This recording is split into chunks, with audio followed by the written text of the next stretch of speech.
Today I'll walk you through how to create Jira issues from emails, even if you're a total beginner or just need a quick refresher.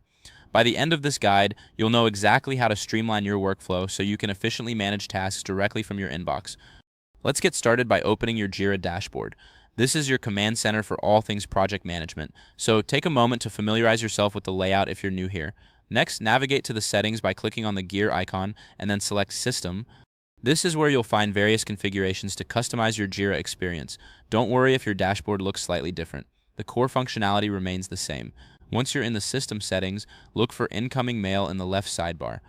This section is crucial as it allows you to set up email integration. Now, click on Add POP/IMP Mail Server.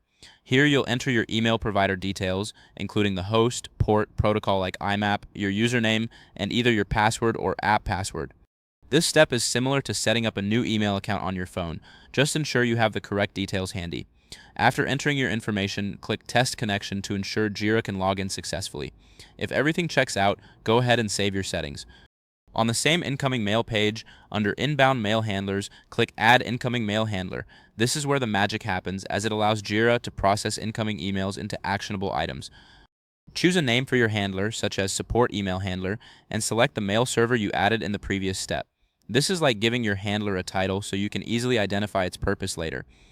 Next, set the folder, typically your inbox, and check the frequency at which Jira will check for new emails. This ensures that your issues are created in a timely manner, just like setting a reminder for an important meeting. On the next screen, you'll choose whether to create a new issue or add a comment to an existing issue. This flexibility allows you to manage your tasks effectively based on the content of the emails you receive. Now, select the project where issues will be logged, the issue type, which is typically a task, bug, or support, and set a default reporter. This fallback user will be used if the sender's email isn't associated with a Jira account. Finally, click Save. You've now successfully set up your Jira to create issues from emails, a powerful way to enhance your productivity.